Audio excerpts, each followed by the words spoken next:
Tell us your name. Walter Samuel Bacchus. Where are you originally from?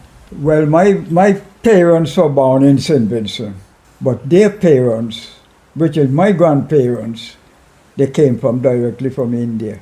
On my father's side, my father, which is my grandfather on my father's side, he was brought here from India. He was kidnapped. As a matter of fact, I have this book, which is the King's history, right?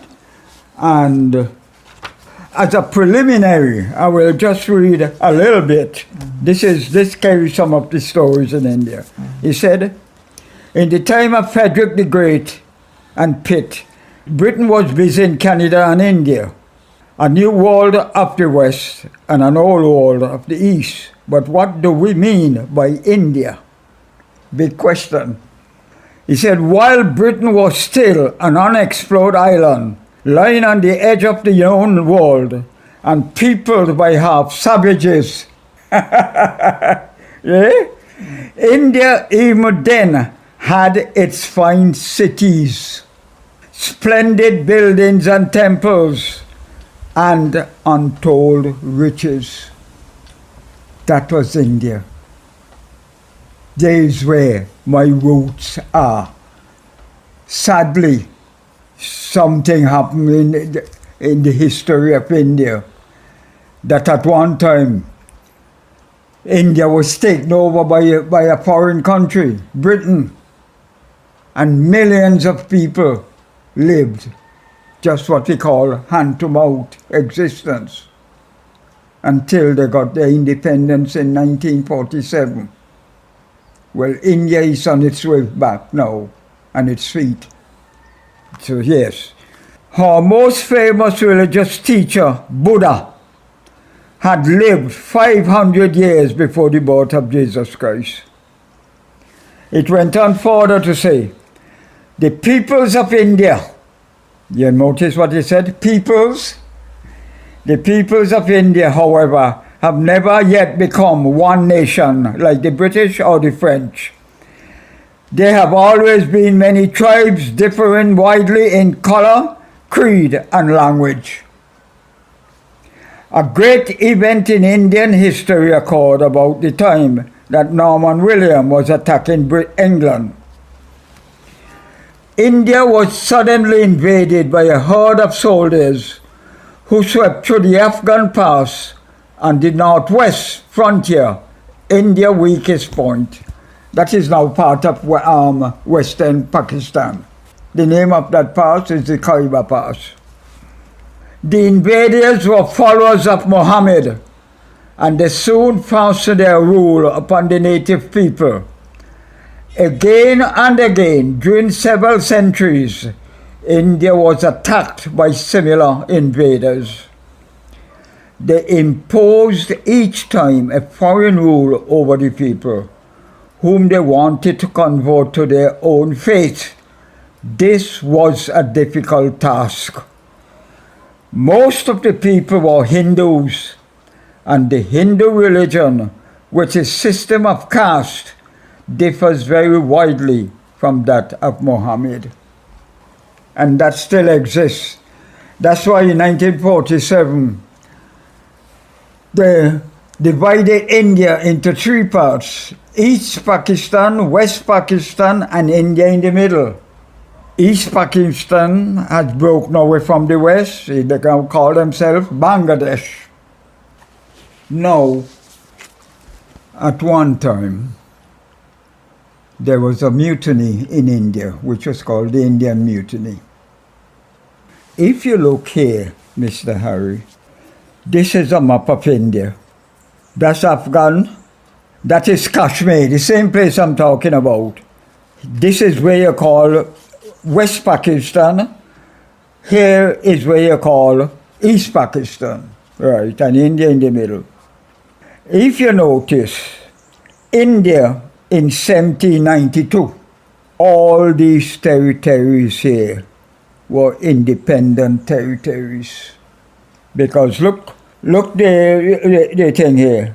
British territory, the shaded part, dependent state, Indian princes, the white area. England occupy mostly on the eastern side here, with a small part which is called Barodo, or some name. But look at this. India in 1858, if you notice, look at where the shaded area reached now. It stopped there, but it has gone right on. And down here, it has spread. In the middle, it has spread all around here. That means to say independent states have been taken over by the British. If you notice here, there's a small state here, I circle it, AJMIR.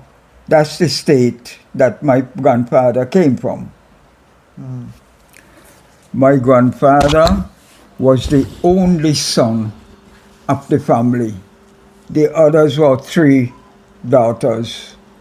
And according to Hindu customs, as long as there is a son in the family, the son will continue the dynasty, take over. My grandfather was born in 1840. In 1858, he was 18 years old. He was being trained to take over from the parents as the ruler of the state.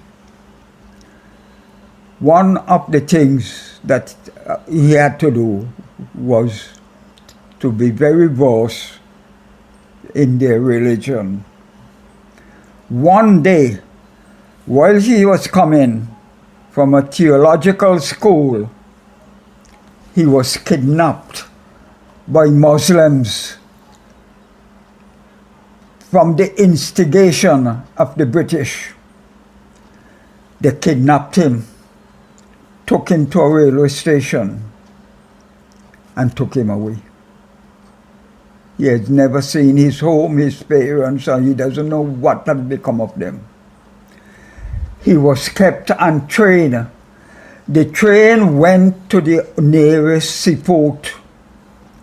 There was no ship leaving at the time. They had that young man from train to train for 2 weeks, going from seaport to seaport, until eventually they found a ship in Madras here, leaving for St. Vincent, for Argyle estate. At that time, ruled by a Scottish man, the name of William Smith. He was taken on board the ship and brought to St. Vincent, landed here, taken to Argyle, and there is where he remained, got married afterwards. He resigned himself to fate. He got married, had children. One of them, the 3rd son, was my father, and he died in 1930 at the age of 90 years. 90 years. When he came to St. Vincent, he was taken to Argyle and was allotted to him a house. The other Indians who came on the ship were indentured workers. The first week, beginning of the week, he went out with the others to say, well, they will have to give him some work to do. They called him aside, and Smith told him, he said, look, you are not to do any work. I have instruction that I will give you an allowance every week. Well, he did not know what to do. He accepted that for a little while. But then he thought of it. He said, that means I am living off charity. So one day he went to Smith and said, they called him Massa. He said, Massa, I don't want to live on your charity. give me work as the rest of my countrymen, and I will feel much better to know that I work for what I receive. Well, the only thing that they could have done was to give him the easiest job on the estate. That is a grass knife. You know, the carved grass yes. knife. And they say, well, look, you're not going in the field to use hoe or anything. You take this grass knife, and along the borders of the cane field, there would be grass. Cut the grass in bundles and just pack them, put them by the roadside, and a cart will come and take the stuff to feed the horses. The father told him, you're not to work after 12. That's the end of your day's work.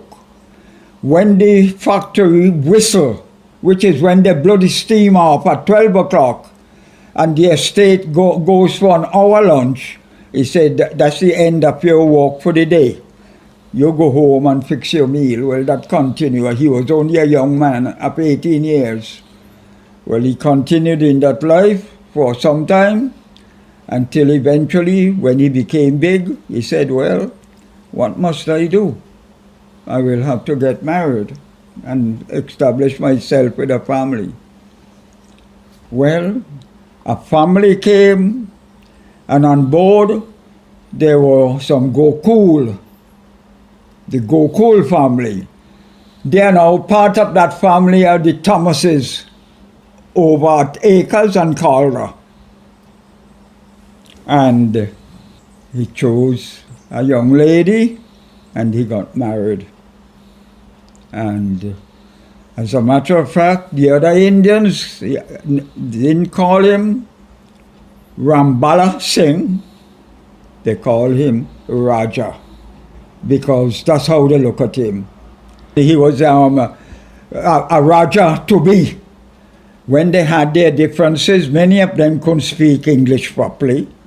They will come to him, and he will try and settle them as much as they can, and so on, until eventually he got permission from Smith to open an adult school in the afternoon. So when the workers finish working, in the afternoon he has a small bell. He will ring the bell in the village, and they will gather at his home, and he will teach them quite a bit of English and how to make out little receipts and add and subtract and read and things like that. As a matter of fact, when he couldn't carry on any longer because of age, my father was the one who took over that until when he left and came up to Glenside here. My father, after he got married to my mother, in the same year, they introduced the island cotton because sugar was declining. With the invention, the Germans discovered that they could get sugar from beetroot, which is a vegetable. They get sugar from that. So cane sugar was declining, so they brought in cotton. Well, my mother had just got married and had her first child, and you might have to call it a decree was passed on the estate that all the women will have to go out and pick the cotton. Cotton picking usually start around February, around this month, and it must finish in April, the ending of April. The ending of April, all the fields have to be chopped down, the trees, and burnt to prevent any sort of disease from growing up. Especially there's a bug, a red bug, they call cotton bug, usually prevalent in those days.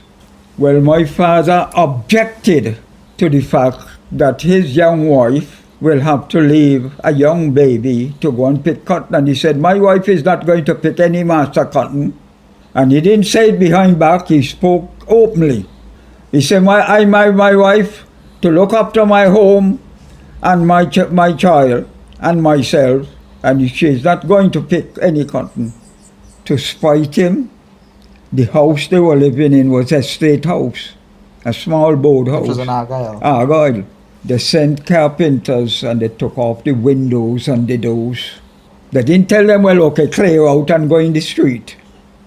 Because my father had no land and nothing at all. They couldn't do that. But to make it difficult and to see if he will change his mind, the carpenters took off the windows and the door. So my mother had to go and stay with her parents with the little baby, and my father slept in the house of his father. My father heard that Ponette was selling some small houses at Diamond, and he had a little saving. So he went down there and he bought one. Where would he put it? He had no land.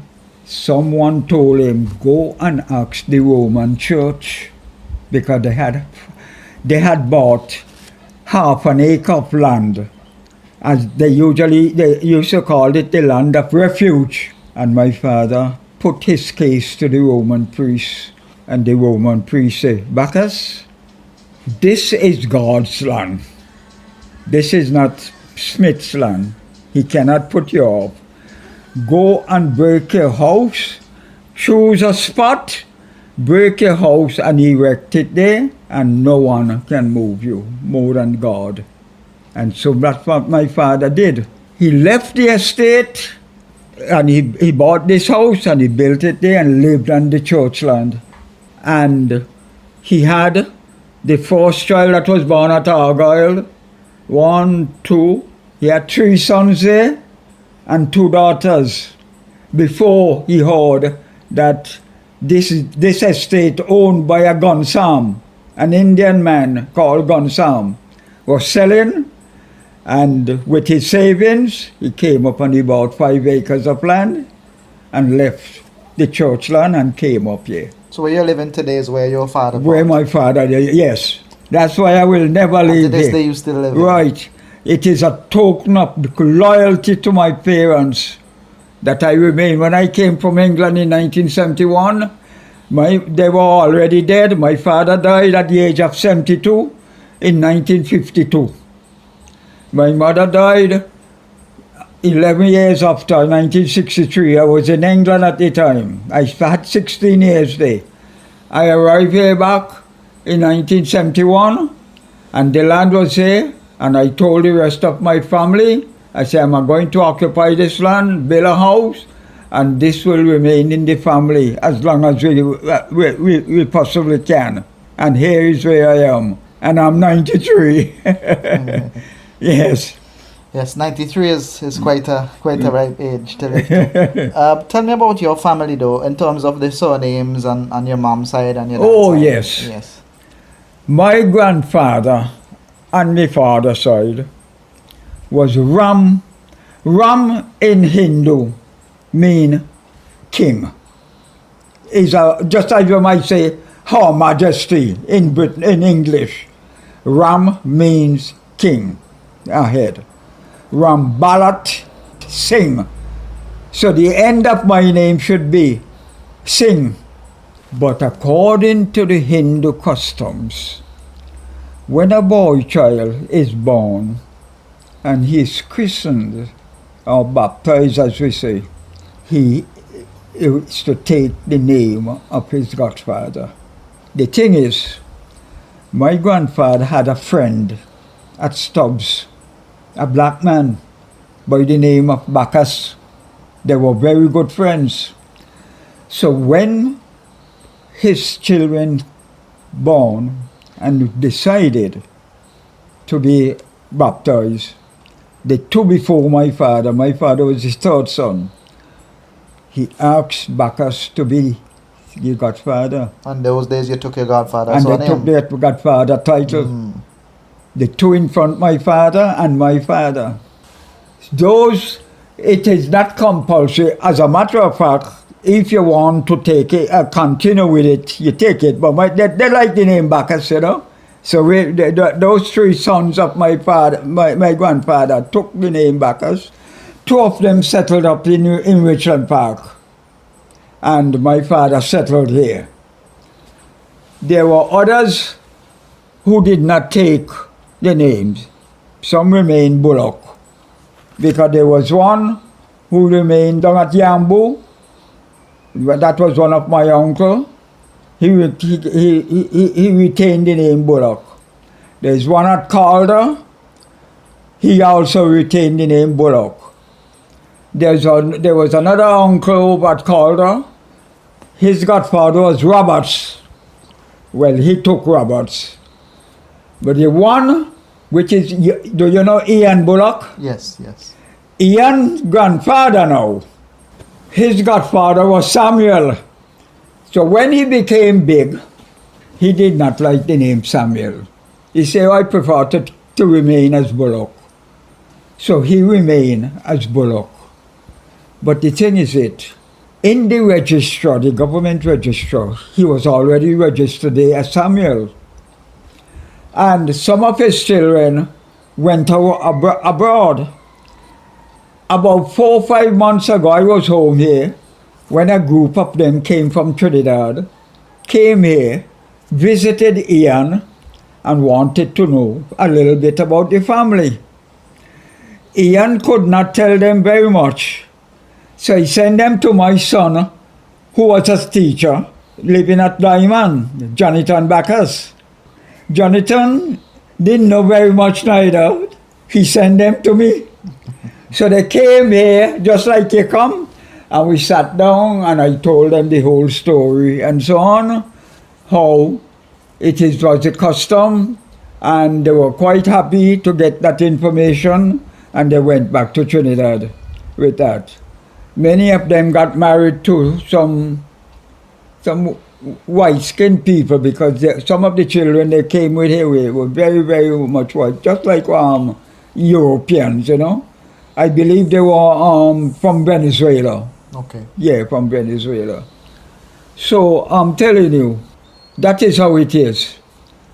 We continue here.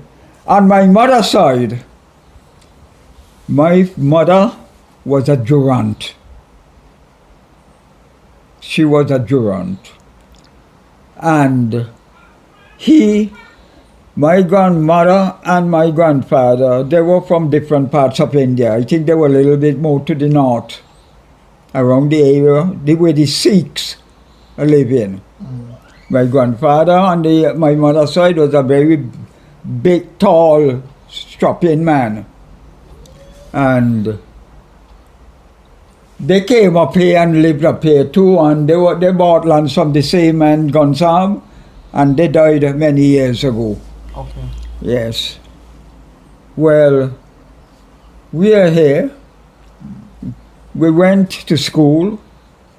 My backup brothers, they got married and so on. We went to school. I started to teach when I was 16 years old, a schoolboy. In 1943, I had just completed and passed my school evening certificate. That's the first time they brought that exam in school, 1941. I sat it. A Saturday, we went to Tongue at the grammar school and sat that exam, and I passed. 2 years after, the inspector of school, C.W. Prescott, he came and he asked me, he said, Bacchus, would you like to try your hand at teaching? I said, well, I don't mind, sir. He said, look, we had no school in Greg's, and we are trying to build a school in Greg's. He said all these children in Greg's had to go down to Lowman's, and it is very difficult for the small one. So we are building a junior primary school in Greg's, and I would like you to go up there to join the teacher. There was one teacher, fellow Williams. He was from Newgrounds, but they brought him from Mayo. He was down the Keys, from Mayo to take charge of that school. So with the help of 3 other girls, one from Bayabo and 2 from Greg's, I went up there for 6 months.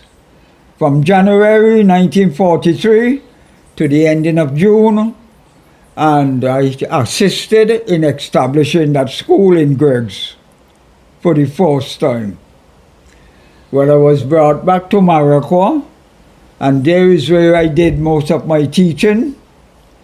And in those days, they had what you call the pupil-teacher exam system in school. I passed my exam and my Cambridge and so on.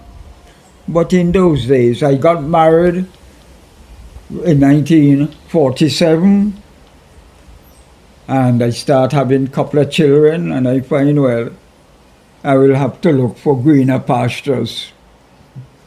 So I left, and I got a job as the overseer at Argyle.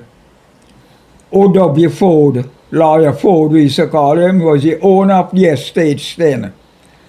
There was Mount Pleasant, there was Argyle, there was Escape, Yambu, but he had a lot of debts.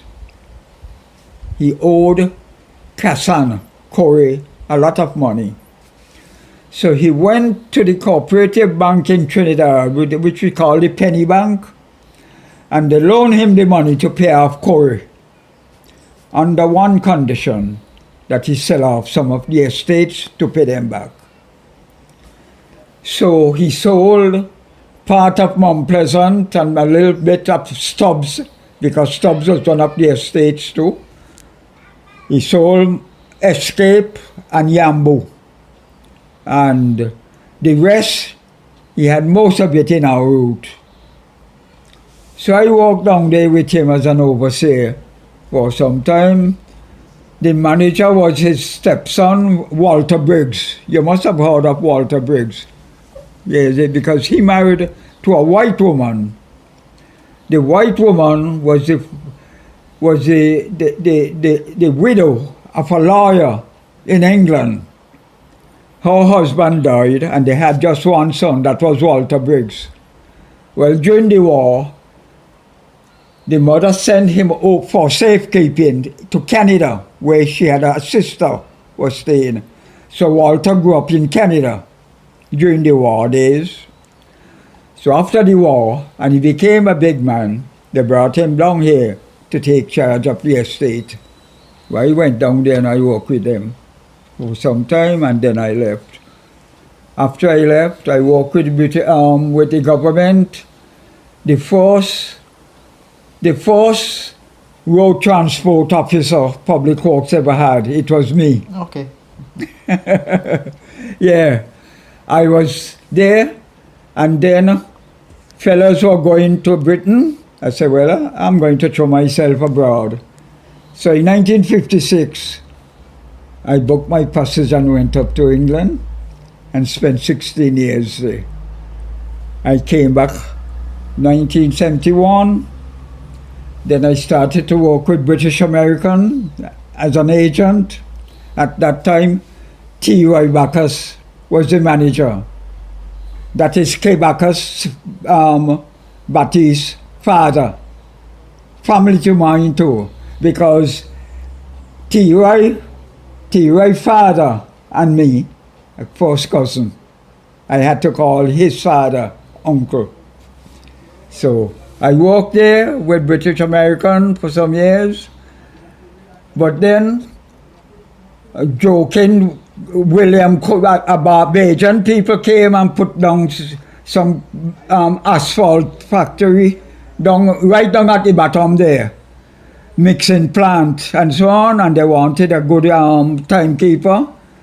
So I left British American and I worked here because I was living right here and the job was right here, you know. So I worked there until they removed, and then with that I just retired and so on. Yeah. What do you remember about growing up with, your time growing up, going to school, the community you grew up with, and your family, close family, etc.? What do you remember most about those things? Well, my family, as a matter of fact, the Methodist Church, with their missionaries and so on, they were very active trying to convert most of the slaves and so on. And the thing happened after slavery was abolished. the same thing happened with the Indians, because many of them, because Hindu is not a Christian religion. I usually refer to it as pagan, you know. And my parents, they did not hold on to the Hindu custom at all, because they had the Roman church very close to Argyle on this side, and they had the Methodist church at Mooncope. So many of them attended church, the Methodist church especially. So my whole family, more or less, were Methodists. It's just recently a few of them have left the Methodist church and have joined up with the Adventists, you know. But we are Methodist supporters. On account of that, we try to live within the confines of the Christian religion. That is, love for your fellow men, love for God, do what is right, and so on. But you know, we live in a very sinful world. Sometimes we make mistakes, but we should always ask for forgiveness. Yes. Yeah. Yes. All right. Well, in terms of some of the things you see changing over the years, and you've been around for a while, so you see a lot of things changing. The way people get along, the families and all of that. Well, as a matter of fact, let me tell you something. In the old days, my father was a farmer. After he left Chapel Yard, we call that place where he was living on the church land, Chapel Yard, Roman church then. They broke that church down and they built one somewhere else a little further on. But the old church was there all the time until eventually when they were on account of the airport. And so, well, in those days, the main crop in St. Vincent was sugar cane, because you had Mom Bentic going with sugar. Most of the other estates and small farmers was our route. So my father was a cultivator.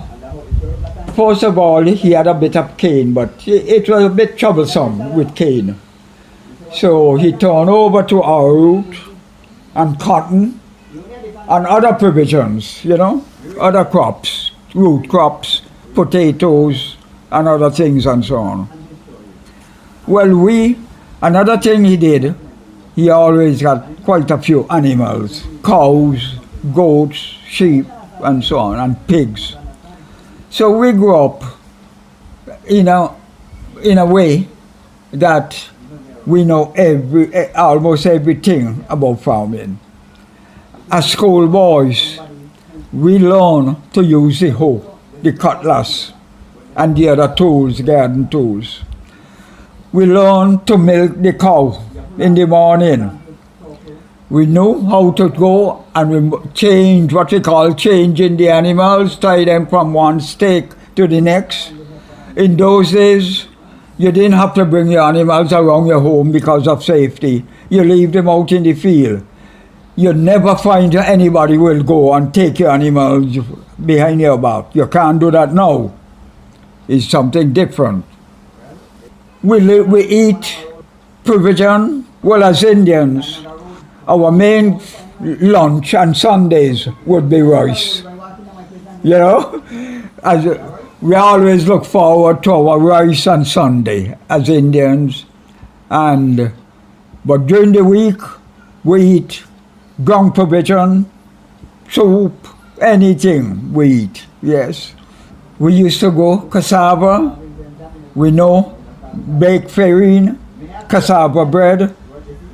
Sometimes you take the meal, you mix it with flour, and you make what you call dumpling, and you know all those sort of things. We grew up. So we didn't have any fancy life. As schoolboys, we went to school barefooted. In those days, there was no uniform for children. Morocco school. The only two schools that had uniform was the grammar school and the girls' high school. All the primary schools, you wear what you have, as long as it's clean. You go barefooted. Yes? One thing, you reach discipline was very strict in school. Not now I will see children after 9 o'clock taking their time to go to school. Not so, you know what it is. In the morning, we rush around, we look after our animals, we get our tea.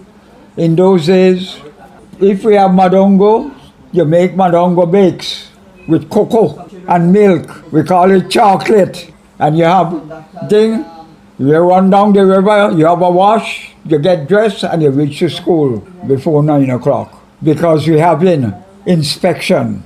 You line up, and girls in one line, boys in one, and the teacher will come and see whether you comb your hair or not. You know, some of those boys, especially the black boys, some of those boys, sometimes he'll push a pencil to the hair. And if the pencil can't go right through, he pull you out, he'll say, you didn't comb your hair. You know? Well, with us, with the straight hair, we didn't have no problem with that. Then you look at your nails. Your nails got to be trimmed. So if you dig potato in the morning, you make sure that you scrub them off properly with a bit of kerosene oil before you go to school. You can't go to school with some potato stain in your hand. You'll get licks. So those are the things we go up. What are some of the other family surnames that you're connected to? Are you related to like the Deans, the Oh Thomases, yes, well listen. There are 8 brothers. 8 sons my father got. And so there are 7 besides myself. There is Vernon, Hamilton, Edwin, Cecil, Amos, Alfie, and Belford, and myself. I'm second, what you call second to the last. There is only one, Belford, who was younger than I am. And I had 4 sisters, Maud, Estelle, Elizabeth, and Leah. When they were matured, the Deans came. That is Cheryl, uncle. We usually call him Taylor Dean, but his right name is Vincent Dean, because he was a tailor. And he wanted my sister to marry to, and my parents gave the consent. So they got married. I was a little boy, I remember. They got married, and they went and they lived up acres. After that, Cheryl's father, whose name was Jonathan, but they usually call him Percy. A place before he died, I used to refer to him as Yambo Dean, as he left over at acres there where he was living and lived down at Yambo. They used to refer to him as Yambo Dean. He came and he married to my second sister, Estella. That is Cheryl's mother. They bought quite a bit. Percy Dean bought quite a bit of land from Ford. First of all, he took up 65 acres of land. That whole area of land, you see, where Cheryl is living down there, and so on, come right up. But when they work out the money, it was a little bit too heavy for him.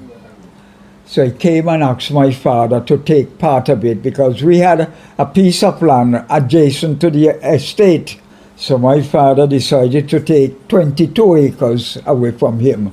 So my father bought 22 acres from Ford, and they divided the land. So Dean had 43 acres. Well, after that, after he died, the land was divided and so on, and some of the others sold out and things like that. Well, Cheryl is one who's still living on the land, you know, and some of the others sold out and so on. Yeah. Well, my other 2 sisters, they got married to 2 brothers too, 2 bullocks. And the thing is the 2 bullocks, Harold and Chester. Chester's mother and my mother are 2 sisters. And their father and my father were 2 brothers. So we were very close in the family line. You know. But they came and they got married to 2 sisters, and both of them left up here and they lived down at Yambu, but they all died now. They all died. So they were related to Henrik Bullock? Yes. Okay. Henrik Henrik was the same one. I'm referring to my uncle, who did not want to take the title of Samuel. Yes, that was Henrik, grandfather. Because my uncle His first name was Emmanuel. We used to refer to him as Man Samuel for short. He had, one of his sons was Cecil Bullock. So Cecil Bullock married to a woman from Park Hill. What was their name again? From Park Hill. I wonder if he's related to you also. Possibly. Yeah, most likely, you know. But anyway, Cecil married to a woman of Park Hill, an Indian woman from Park Hill, and they lived wrong at Lacqua, and they had Henrik and the others, and so on. So that's how it is. Alright, well, anything else you want to mention that you want us to talk about before we finish up? Anything else in particular you want to put on record? Well, I am very pleased. It's because of my old age and I don't move around that much. Otherwise, I would have taken a more active part in the movement which is called the Indian Heritage. But I always give as much support as I possibly can. And I think they should make a lot more contact with India, with the mother country. And I think the people in India would be very much pleased also to know that there are descendants of that country here who are very much appreciative whatever they have done also, and that they are quite willing to be close in relationship with that. Yes. Well, we actually have already made that connection because we have another connection straight to India with the ambassador. Yes, well, that is good. Yes, that is good. We always have exchanges. The exchanges, yes. The ambassador who is acting on behalf of the Right. So we have the connection in place now. That so is good. That is good. In terms of building the relationship and having people visiting the motherland and seeing a bit of the culture first and then bringing some of that back home to us. So we can get refamiliarized with our roots. Right. I am pleased to know that. Yes, I'm pleased to know that. And thanks for explaining and talking to me about some of the things that are important to our history. Well, boy, I tell you, I'm here. As a matter of fact, I got married very young, and I had my children. I went away and came back, but my first wife died. Okay. I married to a Khar, an Indian family living down the road there. Yes. And but that first wife died, and she died in 1990. In 1994, I got married to a black woman from New Delhi, close to Diamond. But that marriage did not last at all. That woman, I think I made a mistake, because one day when I stepped out, I went out, leaving her. We had nothing at all, When I came back, I met the wedding ring, on a table. And she was planning to pull out behind my back. She took her things and went back home. I went up there and spoke to her and so on. She didn't want to come. I said, yeah, all right, settle yourself down there. And from that time, I alone live here. Right now, all my children are married and so on. I don't know if you know Linda, who married to Murray Bullock. She's my daughter. Okay. When I was in England, I became a little naughty, so I had two children with an English girl up there. Linda is one of them, and a boy. The boy is Paul. He was down here last day, and he's married, and he's up in England. Okay. He's up in the Midland. Well, Linda came here. I brought both of them down. She won a scholarship. She went to the girls' high school. After she graduated, she started working at the National Commercial Bank. After that, she got married to Murray. Then after that, she went and worked with the Kingston Credit Union. She was there as the CEO. Then after, she went and became the CEO at this Royalty Bank, this offshore bank. But that bank has gone to nothing. Linda is also a lawyer. Yes. But she told me she hasn't applied for membership here yet. Okay. But she already passed her barrister. Okay. Yeah. But she's mostly versed with banking. She's mostly in banking. Yeah.